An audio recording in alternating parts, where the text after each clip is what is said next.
鴨想佢野味得嚟又夠香，一定唔能夠落鹽喎。尤其想鹹香之餘，骨都有埋味嘅，咁你就識得加埋呢樣嘢啦。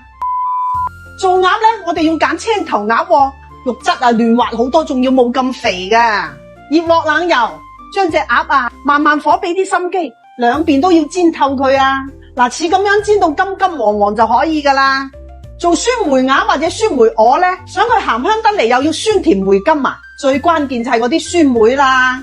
舊陣時呢，好多家庭啊都會醃啲酸梅嚟看門口噶喎。細個嗰時呢，我哋講嘢嘅位置啊，確確地好似有嘢塞住咁樣。我媽呢就中意用酸梅加蜂蜜嚟沖水俾我哋飲噶。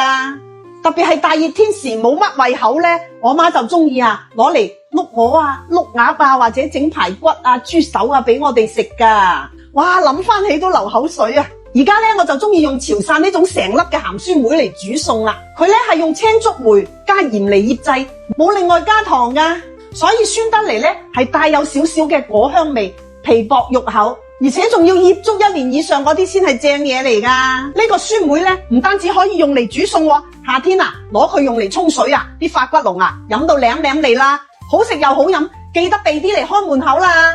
嗱，好多人話咧，跟住視頻嚟煮餸，點解煮出嚟都唔多啱味嘅？梗係啦，佢嘅比例唔啱啊！嗱，今日阿伯教你哋用個湯殼嚟做比例，1/4嘅片糖，1殼豉油，1殼白醋，幾滴老抽，攪勻去備用。嗱，開翻個鑊，將啲薑、蔥、蒜擺落去爆香佢，再將煎好嘅鴨咧擺埋落去，將調好嘅醬汁倒埋落去。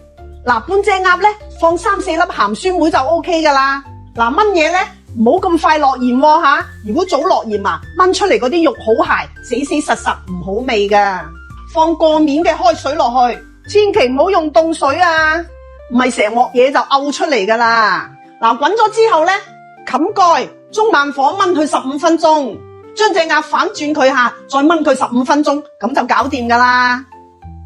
嗱，鴨就做好啦。你睇個色水幾靚。嗱，我哋而家開翻大個火收汁。哇，呢個酸梅鴨搞掂啦，整翻嚿先。嗱，因為呢隻鴨咧，我哋係成嚿咁抌落去炆噶吓，冇斬開嘅，所以啲肉咧冇收縮到嘅噃。食落去啊，哇，嗰啲酸梅滲晒落啲肉嗰度，真係飯都食多2碗啊。跟住百菇鹼，好食又有益。